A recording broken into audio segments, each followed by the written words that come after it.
చూసిన వర్షాలు వస్తే ఒక బాధ, రాకపోతే ఒక బాధ.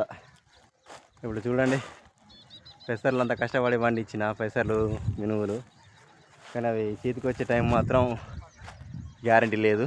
మార్కెట్ పోకముందే రాత్రి ఫుల్ గాలికి పరదాలు కప్పిన ఆగలే తడిచినాయి, మొత్తం బూజు వచ్చినాయి.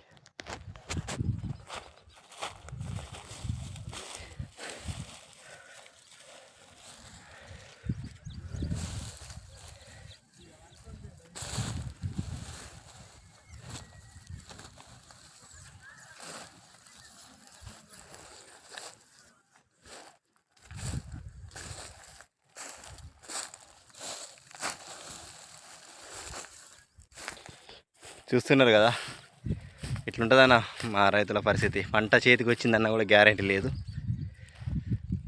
కానీ ఇలాంటి వీడియోలు మాత్రం ఎవరు వైరల్ చేయాలన్న, అలైక్య పచ్చళ్ళ గురించి, ఇంకా ఏది కుమారి అంటే వాళ్ళ గురించి, ఇంకా ఏవేవో అనవసరమైన వాటికి ఇవి మాత్రం వైరల్ చేస్తారు.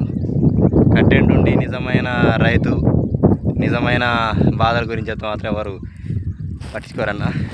అది ఎందుకో ఏమో కానీ సరేలన్న, మా బాధ మాత్రం నీతో చెప్పాల్సి వచ్చింది. ఇట్లా పంట పండిందని కూడా గ్యారంటీ లేదు, చెప్పుకోవడానికి కూడా ఆశ లేదు. ఎందుకంటే అవి మార్కెట్కి పోయి రేటు పడేదాకా కూడా చెప్పలేం. ఓకేనన్నా, బాయ్.